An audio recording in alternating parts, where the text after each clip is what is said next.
All right, I think we are live. We are live. Awesome. And it is Sunday, April 12th. It is 5 o'clock. It's my 1-month anniversary of leaving New York. It's Kate's 1-month anniversary of leaving New York. It's Boris Johnson's 0th anniversary of leaving the hospital. We are not allowed to have I love fun that we anymore. measure things in terms of Boris Johnson now. Yeah. We have 2 dogs on the show today, Nina and Misha, who's down on the floor, but who is nonetheless here for the day. We Misha. do not yet have our mystery guest, who I'm going to have to text and find out what's up with. So okay, Kate's going to talk for a minute while I can do that. Text the mystery guest. So I will just say for a second that it is Easter Sunday, and that it is, again, as I said before, I think it's our 19th episode. I think this is our 19th episode in my 1-month anniversary of not being in New York, of leaving New York and being in quarantine. Although I guess I was in quarantine before I left New York. And it is also, I believe, the anniversary of the discovery of the polio vaccination. Well, that is a cool fact. Yeah. And I think that it's kind of it's a truly kind of beautiful it's a beautiful let me see. I'm just going to double check that. Yeah, in 1953, Jonas Salk started issuing, and there were 58,000 people died in the United States, reported in the United States that had polio in 1952. More than 3,000 people died from the disease and became paralyzed, and then the rest became paralyzed for the most part. And then he developed the vaccine, and then after that, there are now 0 people that have polio anymore. For the most part, it's kind of an amazing. Yeah, except in places in the world where they kill people who show up to relieve, to give people the vaccine. I thought it was like one of the more interesting things of the last few weeks that some of those same groups, including the Taliban, announced that they would cooperate with international health authorities, whom they usually do not cooperate with and sometimes kidnap and kill over coronavirus. But people think the anti-vaxxers are fierce in this country. In rural Pakistan, it's a big problem, and people still die as a result of polio as a result of it. Other than that, we have basically eradicated polio. Yeah, I think that's, I don't know. It's kind of like a moving thing. And it's amazing how people sometimes can't get out of their own way. So that is, it is. And I heard today, I think, and I don't remember where, that there has never been a vaccine successfully developed for any coronavirus. No, it's true. So it mutates very quickly. So it'd be interesting to know why the problem of the polio vaccine is so much less difficult than the problem of the coronavirus vaccine.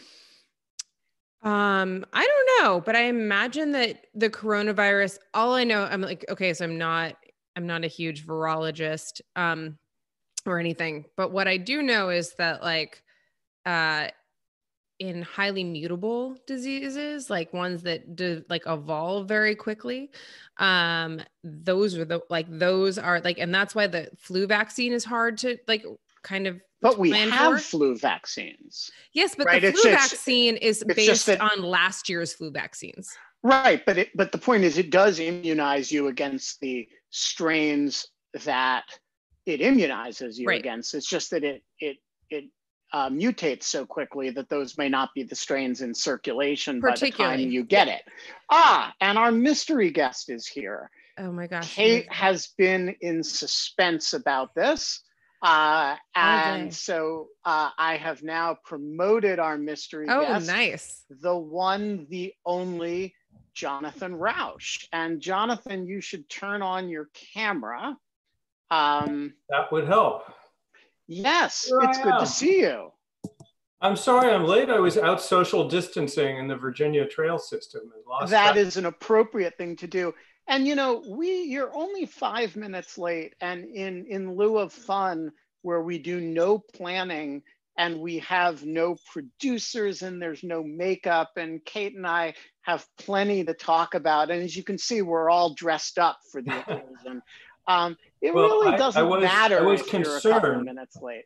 I was concerned that if there was any fun, that it would be in the first 3 to 5 minutes and I would miss it. But apparently, no, there's never any fun on In Lieu of Fun. I love it's merely what we do when we're not allowed to have fun anymore.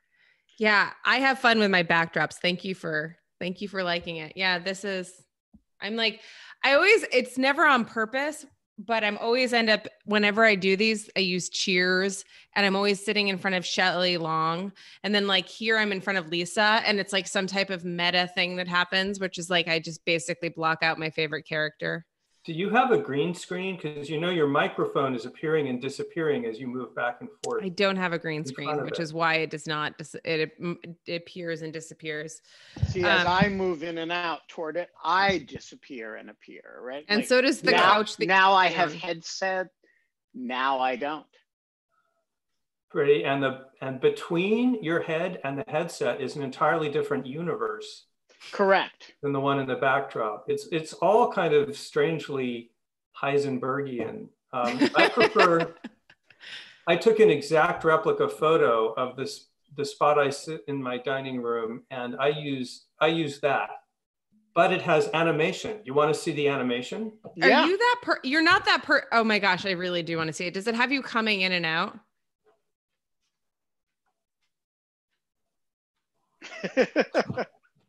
That's excellent, Jonathan. I can make it look like it's opening and shutting a door.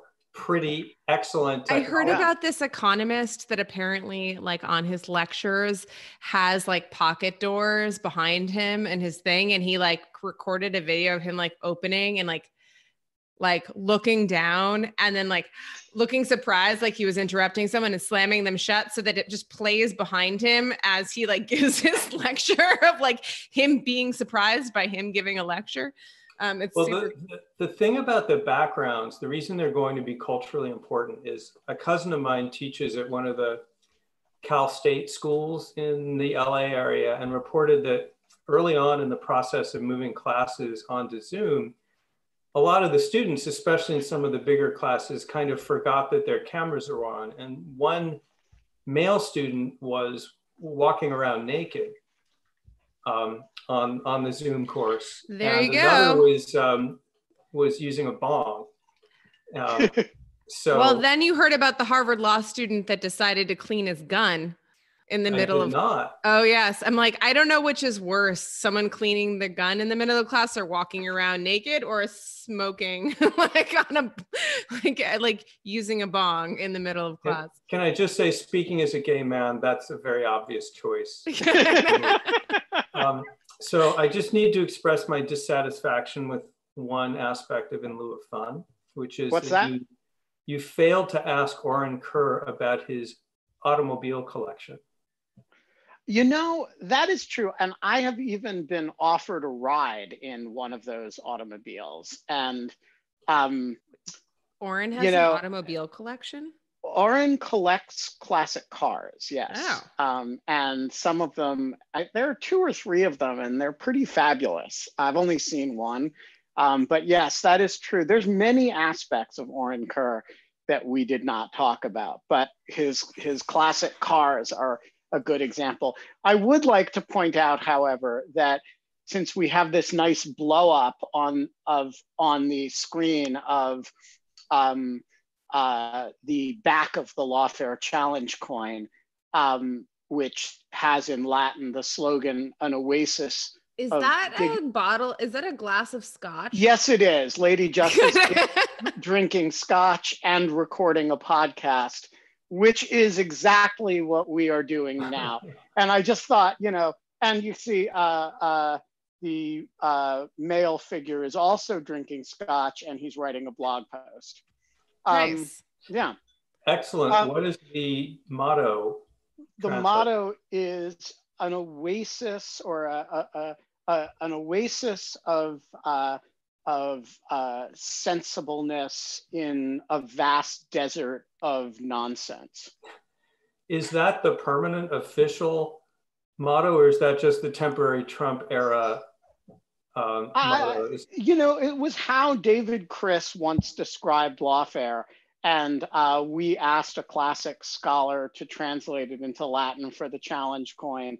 It is, at least as far as the challenge coin goes, the slogan. I don't know that we would put it on our letterhead or anything, but it's what we use. So, Jonathan, let's get right down to the point here. Whenever we talk to Brookings interns, you and I, we give this talk to the Brookings interns, and you tell them, don't be General McClellan, be General Grant. And your argument is General Grant was the successful hero of the Civil War because he was not afraid to fail. And he was willing to, lose a bunch of people. He was willing to try new things. And General McClellan, first in his class at West Point, great general of his, created a great Union Army, was really good at holding parades, was kind of afraid to use them because he was afraid of failure. So it seems to me that Donald Trump has taken your advice and he is not afraid of failure. He's definitely looked at the situation and said, I want to be impulsive. I want to be like General Grant, none of this pompous deep state General McClellan shit. McClellan also never became a president. So right. I'm just want to know, does this tend to cut against the arguments? Maybe fear of failure has more to recommend it than we've been allowing the interns. Well, that's an interesting question. One take on that would be that Trump is a proof case of the Rauch-Wittes-Grant hypothesis, which is you've got to be willing to take some risks and you've got to be willing to fail. And there are things that I admire about Donald Trump. There are aspects of his personality, like aspects of Saddam Hussein's personality, for example, which have served him well in life. They are daring, they are entrepreneurial, they are gutsy, they go places other people won't go. They are men of action. Those are not necessarily bad things. And when George Patton has them in the right environment, or Ulysses Grant, though he's a much more thoughtful person, obviously, than Saddam Hussein or Donald Trump. By the way, did I just mention Donald Trump and Saddam Hussein in the same breath? Shame on me. Those are not bad traits. We can admire that about Donald Trump while recognizing that he also has profoundly sociopathic disabilities that make those traits dangerous in him. So it sounds like your prescription is really instrumental, which is just like, if you want to be the best possible leader, these are the traits one should exhibit, whether you have a moral code or abide by social norms or are in search of something greater than yourself is yet to be determined. Those are separate. That's kind of right. Two things about that. The first is, remember that when Ben and I give this speech, it's to Brookings interns who are privileged people who could easily get through pretty much their whole life without taking a bigger risk than going to law school. And we're trying to say to people in that particular social category, if you're not failing now and then, you're not trying hard enough. Because for people like Ben and me, and maybe you, I don't know you, but Brookings interns, the odds are stacked on our not taking enough risks, not doing enough interesting things. So there's an audience question, which is maybe a little different from Donald Trump. The second point is a larger point that I picked up years ago in an interview with Victor David Hansen, who was, this is now almost 20 years ago, and he was, can we say, more scholarly back then. He wasn't a Trumpist back then. You said it, I didn't. Oh, really? Is he a Trumpist now? Yes. I didn't know that. Okay. Yeah, I think he is. And I was writing about the firebombing of Hiroshima. Sorry, the firebombing of Tokyo, which... I was going to say, I was like, is that a different term of art? No. Okay, got it. This was May of 1945. The Allies, knowing full well that Tokyo was a civilian target made of wood, reduced it to ashes and killed as many people probably as died in Hiroshima. And I was talking to him about that, saying, was this a war crime? And he made a point which has stuck with me, which is democracies will do terrible things to defend themselves. They pride themselves on their human rights, but there are certain circumstances in which they will call upon people with characteristics who are otherwise intolerable.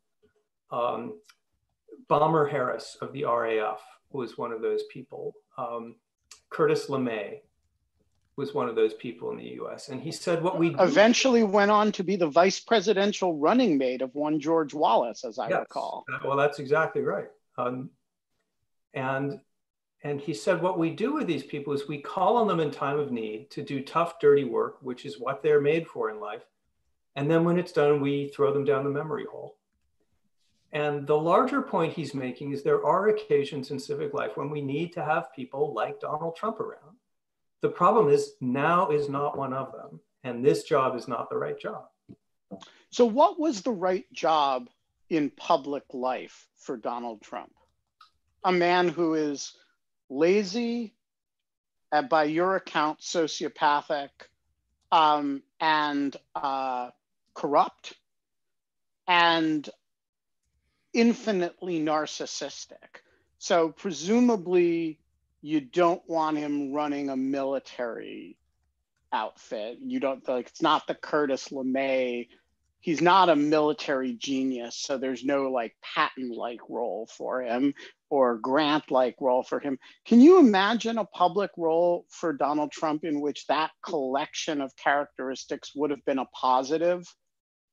I can. You'd need a role which involved a lot of charisma, very good camera skills, good communication skills, but being able to talk very simply. You'd want a place where it's important to look good, but you don't actually have to do any work. You'd want to be able to sound decisive. Like basically he should go back to running The Apprentice. Correct. And his plan, as you recall, was not to win the presidency. It was to run for president, get more famous, sell more products, and do more reality TV. And that was a good plan. It just all went terribly wrong in November of 2016. You sound almost sympathetic to him. I'm trying, Ben. We're all trying. It's okay. So, guys, if you want to get in on the conversation, we seem to have avoided the Zoom bombers today. This is wonderful. Yeah, this is really nice.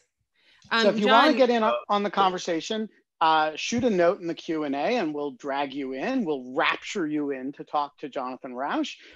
Jonathan, you know, for those of you who don't know him, he's one of the people who kind of popularized the idea of gay marriage. He's he's written just a bunch of awesome stuff on a bunch of subjects.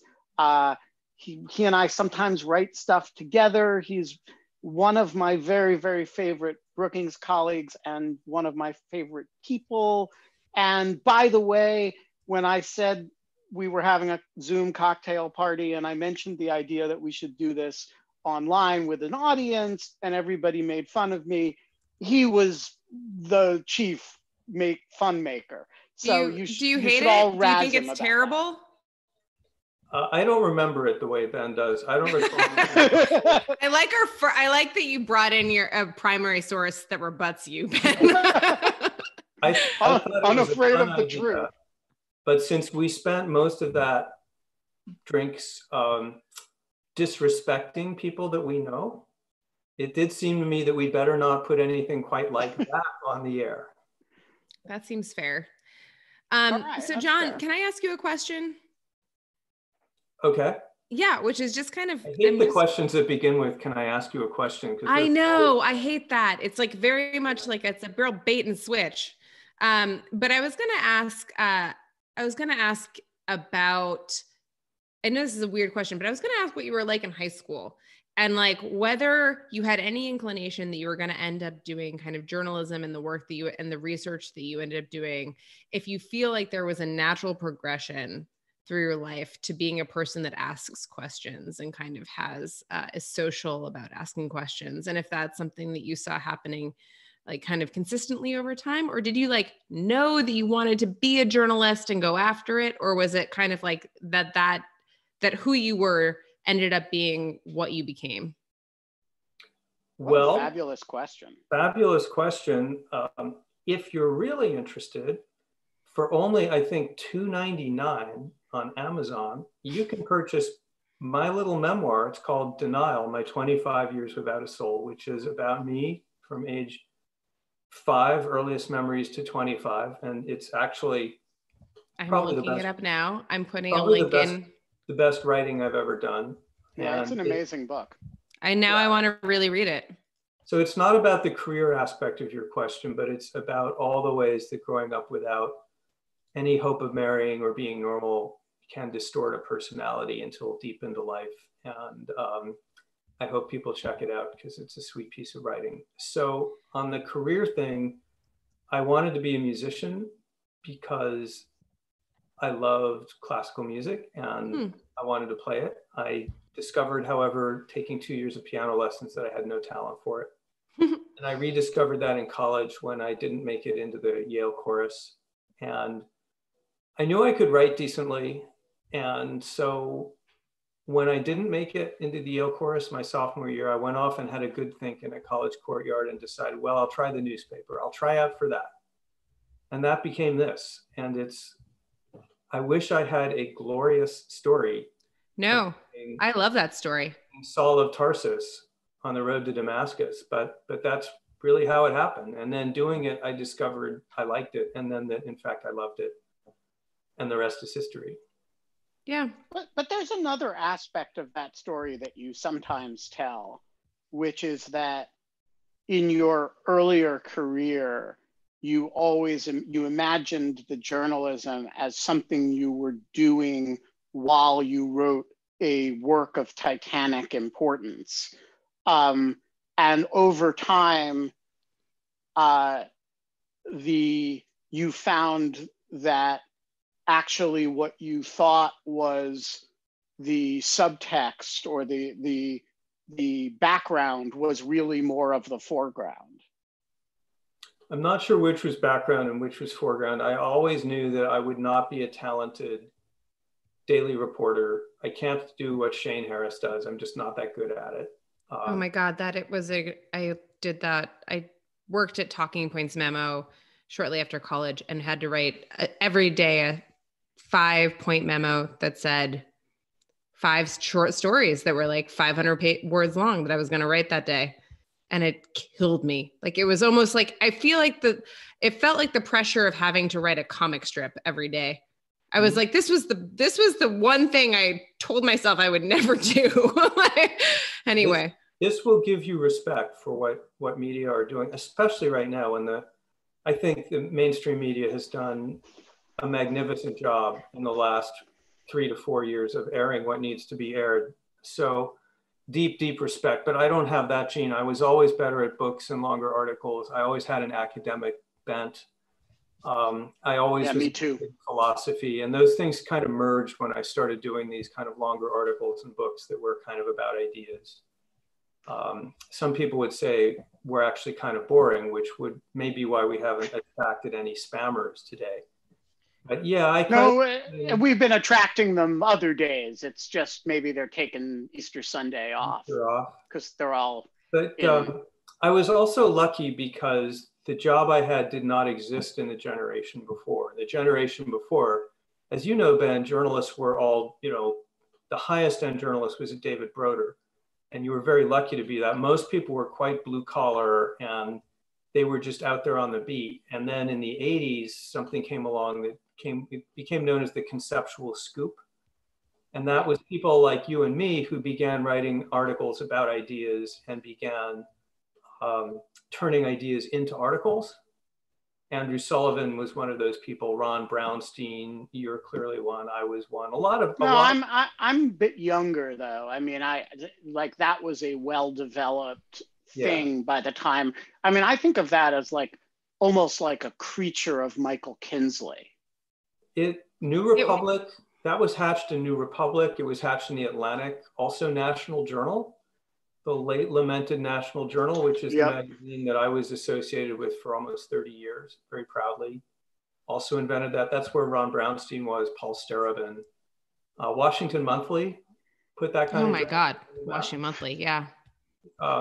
Back under Bhagwan Charlie Peters. Exactly. And, Fallows hatched there. Fallows was a pioneer of this. You're 10 years younger, so this is mostly set up by the time you come on. And one of my first jobs was before Talking Points Memo, 2 years before Talking Points Memo, was that I was at abcnews.com as an associate producer. And that was actually a tremendously interesting place to be because the .com side, this was 2006, the .com side of the business was the redheaded stepchild in the basement. No one touched it. We were literally working on broken computers trying to hold this website together. And it was a really weird, moment for figuring out for major media organizations to figure out what they were going to do with the internet, which was clearly not going away. It was just which is really what it felt like. So I don't know, but it's a different thing. It's a different thing technologically than what you and Ben went through in the 80s. So one of the surprises about the digital era is it's actually put a premium on this kind of conceptual journalism because it's cheap to produce, frankly, compared to doing an investigative report. And because smart young people can get in on it. So Ezra Klein, Matt Iglesias, that whole generation. Well, that's my group. We all lived in the same house, but I'm not you don't have to hold back. I'm just as critical of them. So. Well, a lot of respect for a lot of what they do, but the point is the internet turned out to be good for this business model that kind of combines journalism with punditry. And it rides the line between academia and conventional journalism. And so there's tons of that now and everyone's doing it. And can I just also say that and I don't want to I'm not speaking to any particular people, but having been in that world for 3 years, that what I really realized was that the stories that filtered there, that there was once you see how the sausage gets made in news, it seems a lot less democratic than you kind of ever think from the outside. But once you kind of see what stories get picked, who talks to who has juice with who, and what other news organizations to promote stories and to push them up and to give them eyes, ends up being incredibly powerful.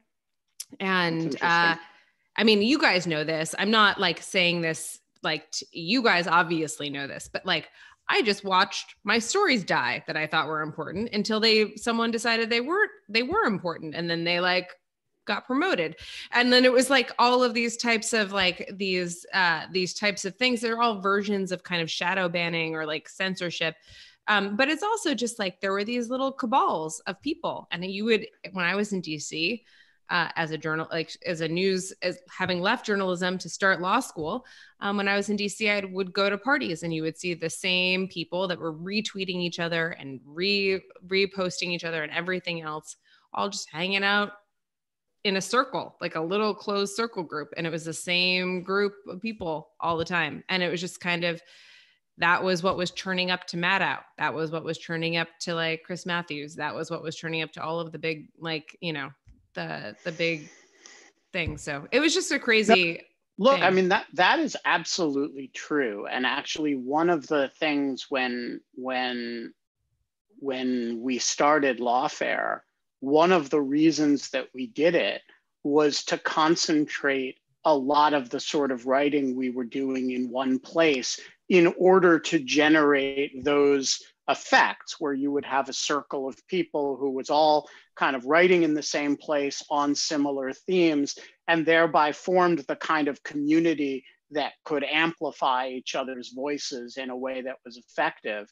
So, you know, it wasn't a kind of rat pack of young analytical journalists, but it was, you know, it was a very deliberate effort to create some of those same network effects. All right, so we have a question from the oddly named Big Blue Blogger. I assume the U is supposed to be a long U there because Big Blah Blogger sounds terrible. So Big Blue Blogger, what's on your mind? Thanks, all. Great show as always. John, I just wanted to follow up on your concept of Trump as this decisive entrepreneur. I was in New York in the 70s and 80s, and he may have once been that guy when he was blowing up the USFL and bankrupting casinos and blowing hundreds of millions on the plaza. But do you really think he still is that guy, or is that just a character he plays on TV? Because his actual decision-making looks pretty vacillating, indecisive, and blowing in the wind. I wouldn't disagree with a single word of that. Is Big Blue Blogger known to the podcast? Because it sounds like a familiar voice, but I'm not placing it. Big Blue Blogger has been seen in the participants list in the past, and I have, but I don't believe we have ever spoken. Is that correct, Big Blue Blogger? That is correct, Ben. And I apologize for the spelling too. The E got truncated by Twitter when I signed up. No, I think it's good because without the E, it creates a sense of mystery because you have to hold in your mind the possibility that it might be Big Blah Blogger, which, you know, just brings a smile to your lips every time you think about that possibility. So I'm down with there not being an E in that. Good stuff. So everything you say is true. The thing about being Ulysses S. Grant, for example, is that he had to spend 8 years basically failing at one thing after another and getting humble to be who he was. Trump is someone who, by hook or by crook, I don't know how, but he keeps managing to get by with bluster and with pure weirdness. And that needs to build his confidence that he is never wrong. So imagine a kind of nightmare scenario of Ulysses S. Grant doing everything wrong in the Civil War, but still winning battle after battle and coming to think of himself as invulnerable. You get to somewhere like Trump, that's not the kind of failure you learn from. Also, I think the single most insightful thing I ever heard about Trump, I can't vouch for the truth of this, but it kind of rings right. It was from Tina Brown, of all people. So Tina Brown was editor of The New Yorker and Vanity Fair and a huge presence in the New York social scene. And she said on the Femsplainers podcast, advertisement, super fun podcast, femsplainers.com. She said that she used to socialize with Trump when he was married to Ivana, and that in those days he was fun to be with. He got out a lot. He was quite sophisticated. And if you look at him, at his talk show appearances from that period, he's really quite an attractive person. He's not like he is today. He's kind of self-consciously funny. He's clearly very bright. He's engaging people in a much more human way. And she said that when Ivana left him, he was never the same, that it wiped him out, that he stopped going out much. He became a prisoner in his own world. And that always kind of stayed with me. Maybe that's what happened to him. Did you think that he was really bright? Sorry, go ahead, Big Blue Blogger. Sorry. Oh, I'm sorry about that. The timing does line up. That's all I was going to add. Thank you, sir. No, it's a good, I think that there has been, I really hate speculation on people's like mental health from afar and like what's going on with them from afar, even when it's the president. And I just think that there is, you know, like all of the papers and all of the psychologists who have written in saying that he, like, Trump clearly has narcissistic personality disorder, or that he clearly has some type of schizoid disorder, or that he has like power complexes. Like, yes, all of that is true. I'm sure all of that is true in certain places, but like, those are not meaningful distinctions. It just kind of seems to me, the thing that's interesting to me, John, that you said that was that like, you think that he's intelligent. And I don't know what your definition of intelligent is, because like, just like narcissistic personality disorder or whatever, I actually think that these are like subjective labels that we put on things. But I'm curious, like, what makes you think that he's intelligent? Before I have a go at that, I can't resist polling Ben on this issue. Yeah, I mean, this is the most generous we've ever been in the framing of this question. The polling on the question of whether he's intelligent? Yeah. Yes, and in what sense? Well, I don't have a simple answer to that. What I would say is, so he is not a good analyst. He is not a huge amount of what we call intelligence is actually verbal acuity, of which he has very little. On the other hand, I think he has had very keen and shrewd insights about the American electorate over a protracted period of time. And those include that the entire Republican establishment was wrong about what the base wanted. B, that evangelical voters are actually tribal creatures who don't vote on the basis of the values that they profess. They behave as other Republican-based voters behave, and they are very easy to feed. And C, that you can win an election in the United States at the national presidential election entirely by feeding the base of your own party on the theory that it will be energized. Your marginal party voters will return to the fold. And if your base is more energized than the other side's base, you may well win. I think those are three pretty profound insights. Whether he lucked into them or I don't think he had them at an analytic level, but I do think he had them at some kind of lizard brain level. And I think they are pretty impressive, actually. And so I don't know how to answer that question simply. I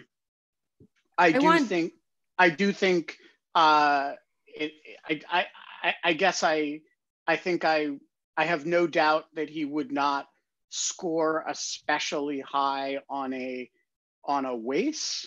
And I also have no doubt that that may say something about the sophistication of the WACE. I was just gonna, the adult IQ test. So before you answer, John, just really quickly, I want to say, Ben, you said that Trump's insight, and I really want to say, make a distinction here. Insight implies something that you have self-realized, not in your lizard brain, but in your forebrain. And to make a Kahneman and Tversky comparison, it's basically like a system 1, system 2 comparison. It's thinking fast, thinking slow. His instincts, I think, are very pronounced and maybe correct for people who are just like him, which happens to be 38% of the population, pretty much unmovably. So, and that those are people that basically just operate on a system, as we would say, as Kahneman would say, a system 1 type of lizard brain type of thinking.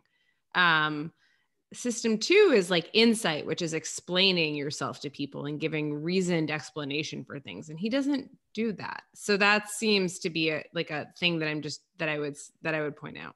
Yeah. So I don't disagree with that. He is remarkably and consistently inarticulate. He is incapable of reflection. All of those things are true.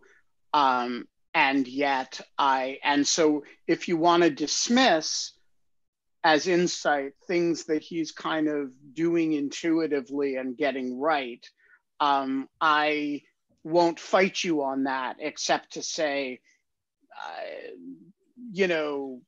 it's hard it's hard to get to the presidency with, like, if you're doing that on instinct and shooting from the hip, something is going right cognitively, because that's an extremely hard thing to do. That's fair. I see that. So John, you want to square this for us? Yeah, I was going to make a related point, which is something I've learned in life. I'll try not here to make any condescending comments about millennials, zillennials, but at my advanced age of almost 60, is that if you play tennis with some schlub who obviously doesn't know the sport, who beats you once, okay, beginner's luck. Beats you twice, okay, beginner's luck. Beats you 3 times. But on about the 10th or 20th time that he's won and you've lost, you've got to deal with the fact that he's a pretty darn good tennis player. Or that he's reinventing tennis. Well, I don't think so. So most of the traits that he lacks that I most admire and miss are traits that map more onto the wisdom spectrum than the intelligence spectrum. The wisdom spectrum, there's a chapter on wisdom in my latest book, The Happiness Curve, Why Life Gets Better After 50. Oh my God. I have that at home, and I unfortunately didn't have room to pack it. I like literally am like it's sitting on my, I didn't even realize that I didn't. Too sorry. bad. I was like, oh, that's you. It would have looked just like The Simpsons. Yeah, that's me. So the traits that we need, especially in a president, the Lincoln-esque traits, intelligence is nice, but if a question can be settled on raw intelligence, on calculating power, on knowing bunches of stuff, it will be settled at a lower level than the president. What you want from a president is some ability to reflect, some balance, some worldly experience in life, some self-awareness, some awareness of others. And above all, what wisdom is about is it's pro-social. Wisdom is good at helping people negotiate conflicts with themselves and with each other. Trump he's probably the first recorded negative on the wisdom scale. On raw intelligence, I'm very impressed with how much he manages to pick up, how much he knows, his ability to tweet on the spur of the moment with seemingly synoptic knowledge of a lot of things that you and I don't care about. But what's on the news, what ratings are going on, he's clearly got a mind that picks up a lot of stuff. He doesn't read. People who know about dyslexia say he obviously has it. It doesn't make you unintelligent, but it means that you cannot process information by reading a briefing paper. You're going to want to look at pictures. But if you look at pictures, you will retain it and you are thinking. So on that basis, I think it's actually more than just animal cunning. I think he's a very bright guy, and the rest of us should just own up to that. He wouldn't do well at Harvard Law School, but yeah, I do. Intellectual firepower there. It's just the wrong kind of firepower for that job. Yeah, there's an elitism that's built into the judgment around his intelligence. I completely agree with that. All right, so before we go on, we have 2 written comments here. One from John Bordeaux says, just wanted to thank your guest. Demosclerosis was enormously influential to my thinking as I began my college education. John, I know that's a work of which you remain particularly proud. I happen to think it's one of your best pieces of work. I just ordered it. For the audience out there who has never heard of demosclerosis, what is the 10-sentence account of demosclerosis? The 10-sentence account. Well, first of all, just so people know how to order. 10 sentence, not 10 cents. Just so people know how to order my book, which is, of course, the important part of this conversation. It's currently published under the title Government's End, Why Washington Stopped Working. So the notion of this book is that over time in a free society, governments gradually lose the ability to innovate, and this is a natural process. It's like the aging process. It's not normally reversible, but it can be managed. The reason they age is that over time interest groups form in society. These are like lobbies that get stuff: the sugar lobby, the cotton lobby, the trucking lobby, the AMA. There's zillions of them, and they organize and they get programs and subsidies. And once subsidies are there, they essentially never go away. So little by little, the government, the budget becomes clotted with things that have been there forever. That makes it very hard to innovate, except in odd moments like this one, when you're willing to draw on the deficit credit card for $2 trillion. That's not going to happen very often. So gradually, so in real life, problems get solved by trial and error. And if you can't try new stuff, then you're going to be stuck with the old stuff forever. And that's why we still have maritime subsidies dating back to the time of the Constitution. The argument in my book is that this sounds like terrible news. It's not. Actually, democracies are better at dealing with this than autocracies like the Soviet Union. China is going to have to deal with it. It looks dynamic, but it's pretty rigid structure. It's going to have a very hard time adapting once it's fully caught up with the West. But to manage it, you have to do some things. You have to be willing to make a lot of incremental reforms and chip away at all these subsidies and programs, and that liberals should be the people most willing instead of the people least willing to do that, because otherwise government will kind of turn sclerotic and not work, and people will get angry at it.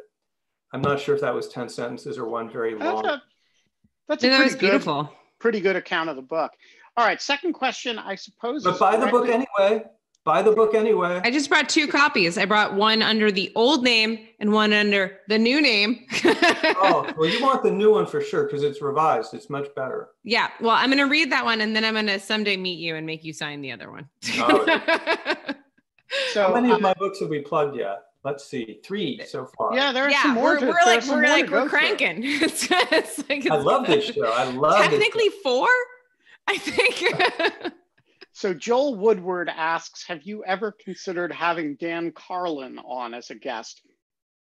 So Dan Carlin, for those of you who don't know him, is, I don't know who that is. He's a podcaster and former radio show host, but he does an incredible podcast called Hardcore History, which is a I've heard about Hardcore History. Yeah, and I had him on the Lawfare podcast when he did a 4 or 5 episode, 20-hour history of World War I on Hardcore History, which I thought was just one of the most spectacular things that anyone had ever done with a podcast before. And he's eccentric, he's idiosyncratic, and I recommend Hardcore History to anybody who likes history and likes to hear some very opinionated account of history.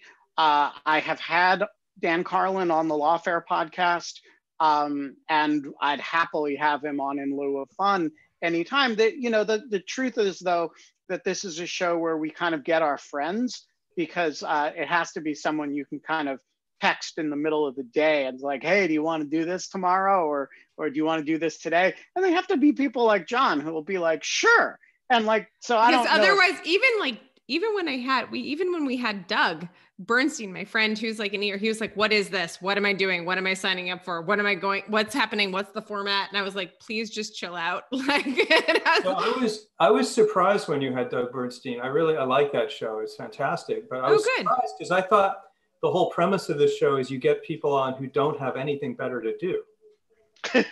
But didn't you hear what he said about like how like I didn't get to read his texts. He doesn't have anything to do. He's in Richmond, Virginia.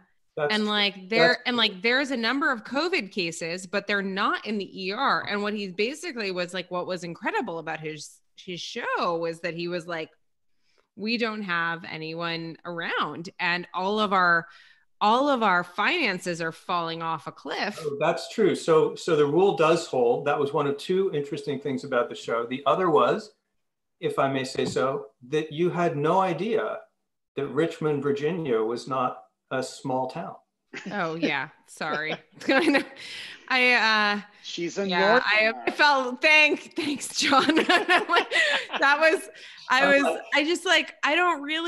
It's like I come from Rochester, New York. Richmond's bigger than Rochester.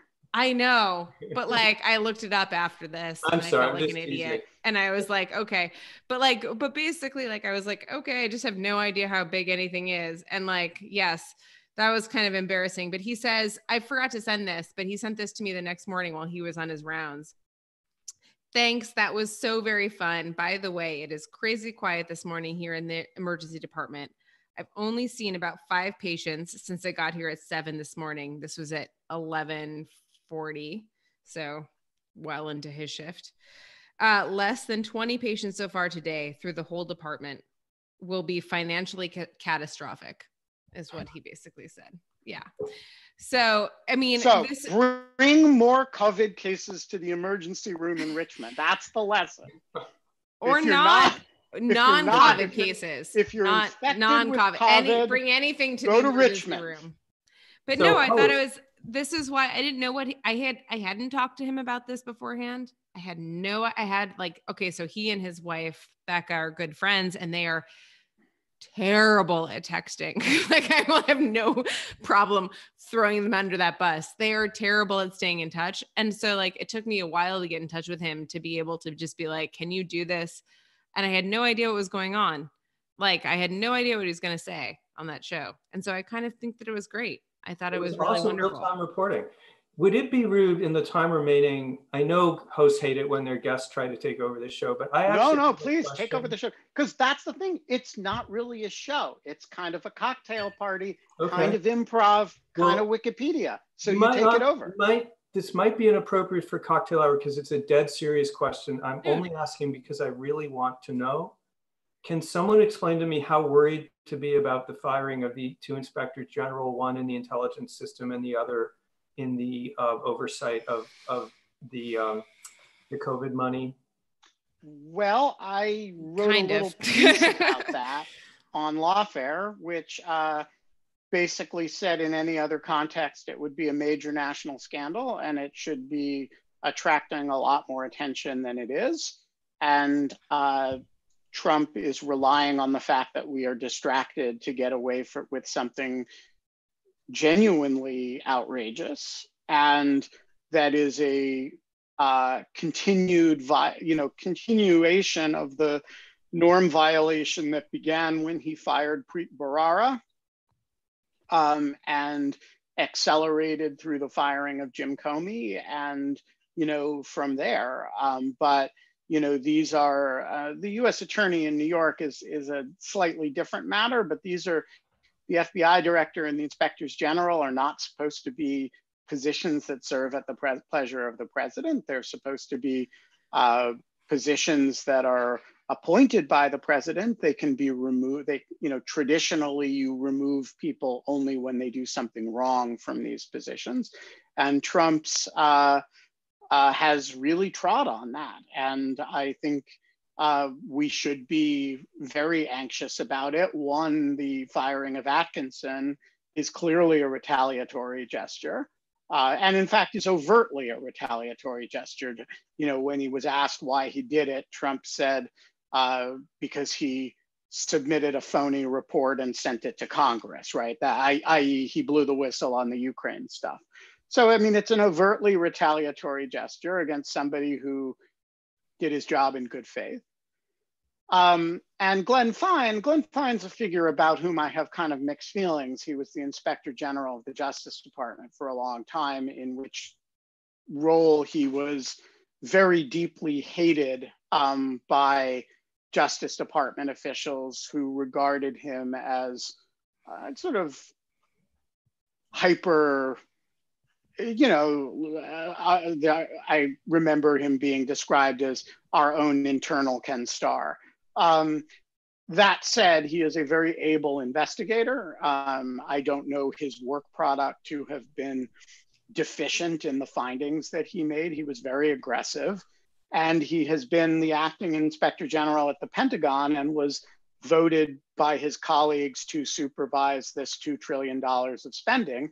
And I'm sure, like many Justice Department officials over the years, Trump didn't want somebody of that aggressiveness investigating him. But unlike those Justice Department officials who grumbled about Glenn Fine, sometimes using words that you wouldn't want to repeat on a family show like this, like that goddamn fucking asshole Glenn Fine,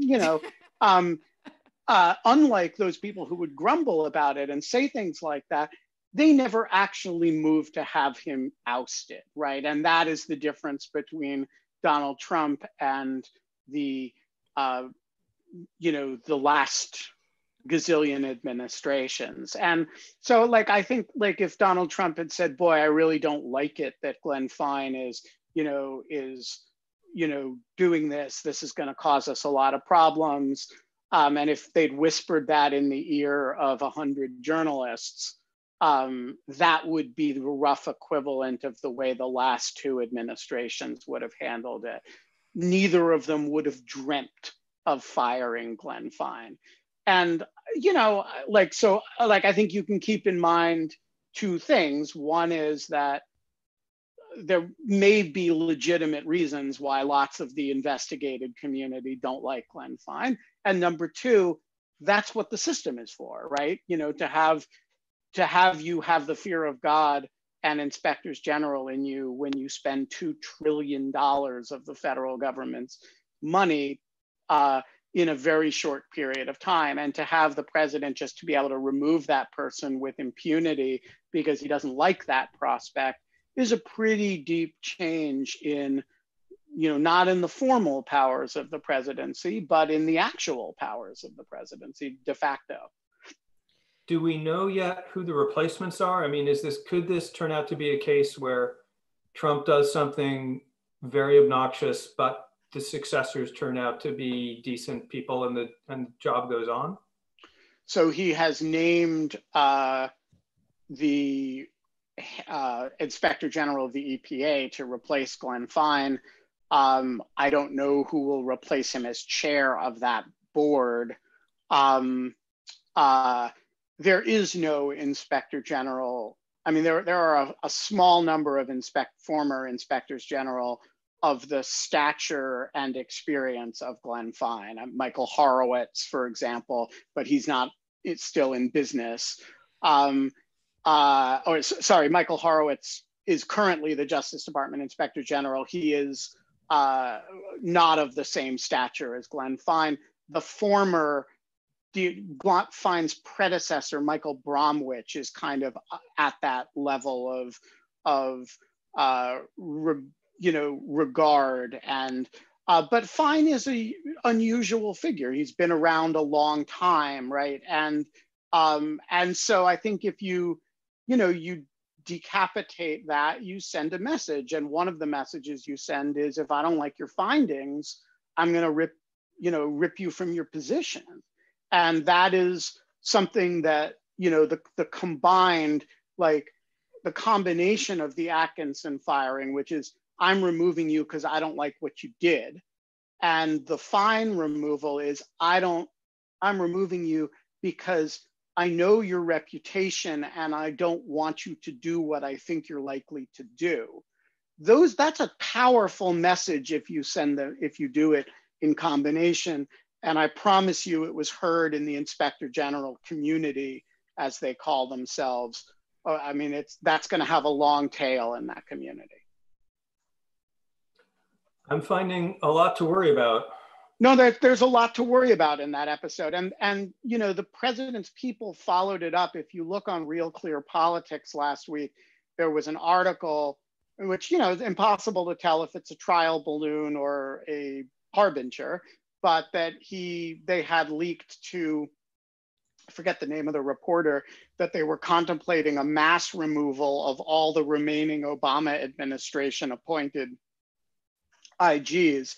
And so you take an action and then you dangle the more dramatic action, and that really does send a message. And so, I don't know what to tell you, except as you know, this is what Susan and my book is about, or at least one significant chapter of it is about, the threat to use powers and the way you can leverage those threats into action. So look, I'd love to tell you it's not as big a deal as it sounds, but it's as big a deal as it sounds. Kate, it's 5:58. I was going to kind of end on a high note. I really wanted to come back, and I'm sorry, John, you weren't here before, but we were talking about, I mentioned the fact that it's the 50th anniversary of the effective polio vaccine. And I thought that was kind of a lovely high note to end with, a hopeful note. of the eradication of certain types of diseases through vaccine. It is in April 12th, 2005, excuse me. It's not the 50th anniversary. It's 70th anniversary. Yeah, sorry, 70th anniversary of the eradication of the polio vaccine. But anyways, basically it's kind of been like an amazing trajectory in the last 15 years of the internet through fighting back against vaccines and fighting back against the idea of like vaccines being a solution to things. And I'm just kind of like wondering if you could close out, John, like with all of your experience and everything else, like, do you feel like there is a movement forward in all of this? How fucked are we? Yeah. How fucked are we, John? On a scale of 1 to 10. Sorry, I was basically trying to move us past the oversight general. Like, I don't really want, I like Inspector General. I can't handle it. So no, because we're gonna finish on your song of the day. Because don't forget that Maggie, you owe Maggie a song of the day. Oh no. Okay. But, so while Jonathan's telling us how fucked we are and whether there's a path out of the wilderness here, you prep our song of the day. Are we talking about the political dimension, or are we talking about the virus dimension? It's what the Israelis call the situation, which encompasses all of it. I'm going to go with, this is the darkest period of my entire life, and I'm about to turn 60, and I did live through the Cold War. It was not as... Do you remember the Cuban Missile Crisis? Yeah. I'm going to say that we had competent leadership through the Cuban Missile Crisis. It was a close call, but I don't have confidence in the national leadership. The challenge is, the blow to the economy is stupendous. People I know, people you know, are losing jobs, losing companies. A lot of that won't come back. I retain my optimism in the longer term. We're still not at the Civil War level.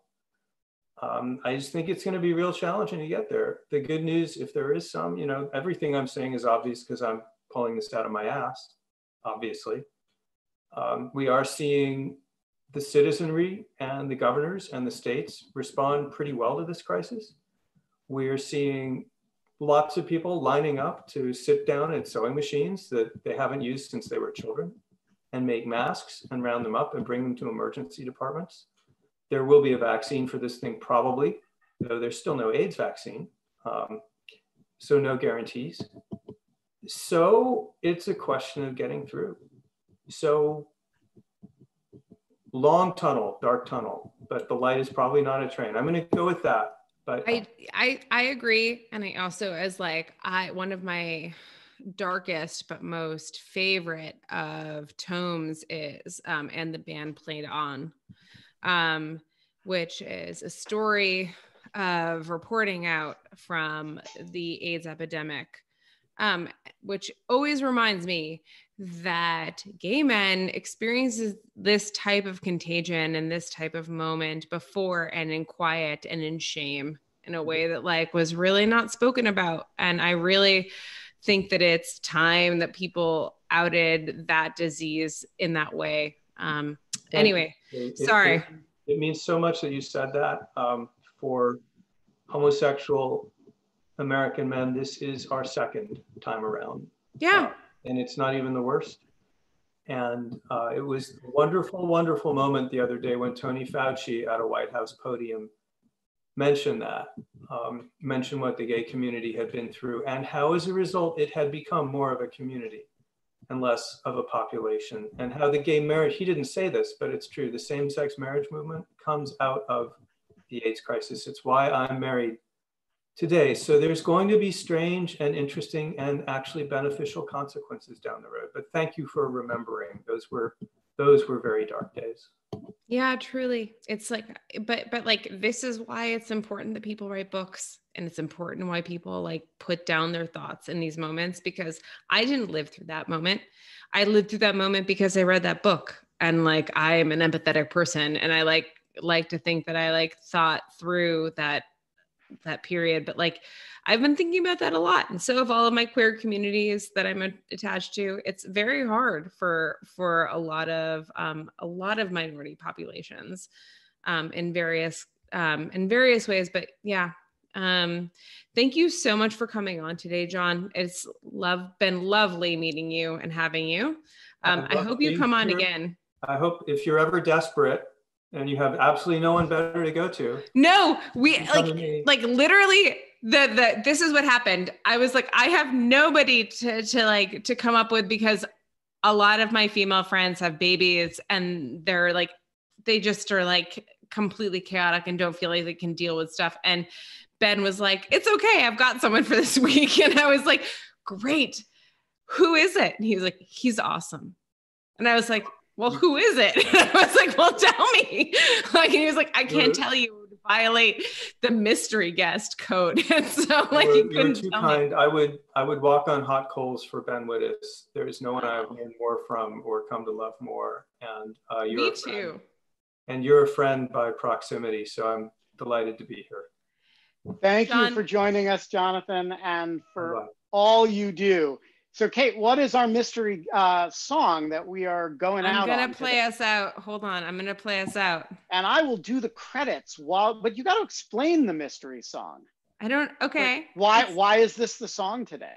This is Al Green's "Let's Stay Together," and that's I think it explains itself. It explains itself. So that's all I've got. I'm about to. Yeah, there you go. Ready? Yeah. I don't know if it's gonna let you talk over it. So do you want to do the credits now? No. Just play the song. If like worst that'll happen is, worst that'll happen is they won't be able to hear me. I don't know if they can hear you. I can hear you. And so look, if we'll be back tomorrow and at 5. And until then, in lieu of fun and in coronavirus solidarity. Yeah, you can't have fun anymore, but in lieu of fun, we'll be back tomorrow at 5. Yes, we will. Bye, Ben. I'm gonna let the song play, but I'm gonna close my video. Yeah, we'll let it play out. Yeah. Bye. Ciao. Since we've been together, ooh, loving you forever is what I need. Let me be the one you come running to.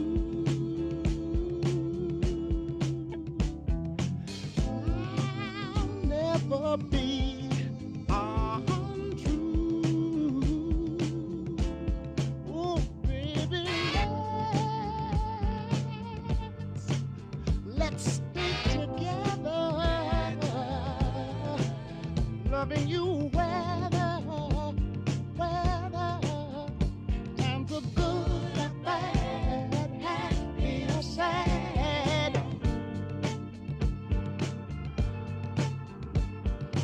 Ooh,